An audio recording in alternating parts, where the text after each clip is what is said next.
एहतजाज के अंदर फिर उन्होंने एहतजाज किया, एहतजाज के अंदर फिर उन्होंने कहा कि हम पर्चा कर देते हैं। फिर उन्होंने पर्चा किया है।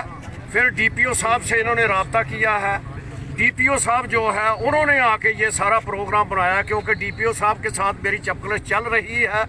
मैंने हुक्काम बाला को भी मुतअद्दिद बार आगाह किया था कि ये कभी ना कभी जो है ये इस किस्म का इंतकाम लेगा। मेरे बच्चे के साथ इंतकामी कार्रवाई की है। मेरे घर के अंदर जो है वो औरतों की बेइज्जती की है, पूरी पुलिस को दाखिल किया है। इसलिए और मैं ये करता हूँ कि फौरी तौर पर डीपीओ को मुअत्तल किया जाए। ये सारी कार्रवाई शकरगढ़ पुलिस ने जो की है ये डीपीओ के इशारे पर की है। अब वो अपने आप को बचाना चाहता है, ये कभी नहीं हो सकता।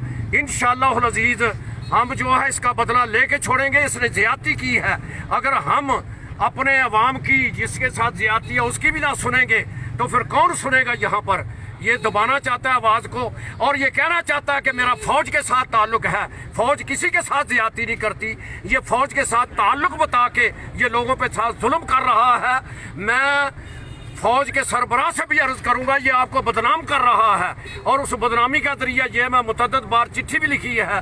अगर इसी तरह से ये ज़्यादती करते रहेंगे तो फ़ौज के जर्नैल से कहूँगा आप आएँ और अपने हाथ से हमें गोली मार दे।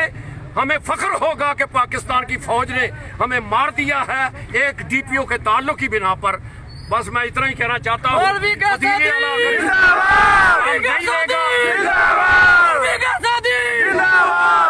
मैं वज़ीर आला से कहूँगा अगर आपने इस तरह बदला ना लिया और इसी तरह से फ़ौज के ताल्लुक की बिना पर, फ़ौज का हम अदब करते हैं, एहतराम करते हैं।